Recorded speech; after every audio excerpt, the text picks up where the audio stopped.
Living Flame, number 27. The way, the truth, and the life. We read from John chapter 14. Thomas said to him, Master, we do not know where you are going. How can we know the way? Jesus said to him, I am the way and the truth and the life. No one comes to the Father except through me. I am the way, the truth, and the life. Sa atin po na mga nasa sitwasyon ng pagkalito, nasa sitwasyon ng kadiliman, pagdududa sa sarili, this is a very reassuring living flame given to us by the Lord during this Easter season. It's a living flame because, first of all, Jesus described himself as the life. He is the life. He is our life. And therefore, we cannot remain dead or lifeless. Buhay na ang Diyos. At ito yung gabay sa atin sa mga panahong ito. Bakit tayo namumuhay pa rin na parang patay na o patay pa? Bakit hanggang ngayon namumuhay tayo sa kalungkutan at dalamhati ng Biyernes Santo o ng Sabado de Gloria, na tayo ay nasa libingan pa rin ng pangungulila, ng pag-aalala? Buhay na ang Diyos. This is our living flame. We must cling to it. God is alive. He has been raised from the dead. And we also have to experience this new life ourselves. Kailangan maranasan din natin ang bagong buhay na ito na binibigay sa atin ng Panginoon. Do not allow yourself to remain dead because God is alive. And everyone who believes in Him will never die. They remain alive. At kahit na nga po yung mga mahal natin sa buhay na pumanaw na, alam natin na sila'y buhay, hindi sila patay.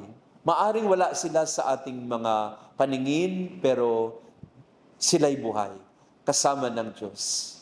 And our living flame for today is not just about life. It is also about truth. And Jesus describes Himself being the truth. I am the truth.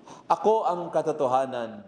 Tama-tama ito sa ating panahon ngayon na nagkalat ang mga kasinungalingan, ang mga panlilinlang, napakarami ng mga fake news, disinformation, misinformation, malinformation. Lahat ito ay araw-araw nating hinaharap.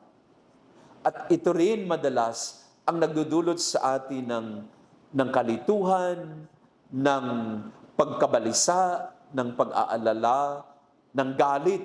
Madalas din tayo ay nagpupuyos sa galit dahil sa mga kasinungalingan na sinasabi o binabato tungkol sa atin.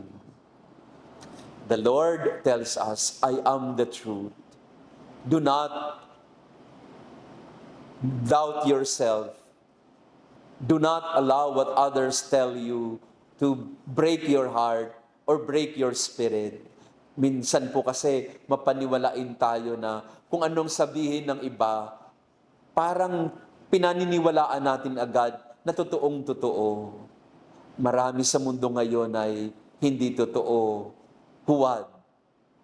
Kaya tayo'y babalik at babalik tayong lagi kay Jesus ang katotohanan. And of course, Jesus refers to Himself as the way. I am the way. It's so, again, consoling and reassuring to know that even if sometimes we don't know where we are going, even if many times in our life we feel lost, hopeless, and abandoned, Jesus assures us, I am the way. Balik tayo po kay Santo Papa Leo ika-14. Sa panahon natin ngayon, siya ang ating nagiging gabay sa ating paglalakbay bilang mga Kristiyano. At lagi niya tayong pinapaalalahanan na huwag tayong matakot. Let us not be afraid because God is with us. God walks with us. God does not abandon His people.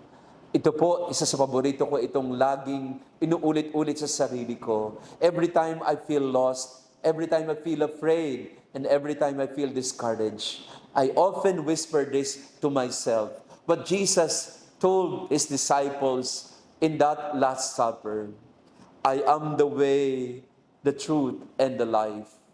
Do not let your hearts be troubled. Have faith in God. Have faith in the Lord. He is the way. We will never be lost. He is the truth. We will never be deceived. And He is the life. We will never be overwhelmed or overcome by death and failures in our life. Living flame that should guide us today. I am the way, the truth, and the life.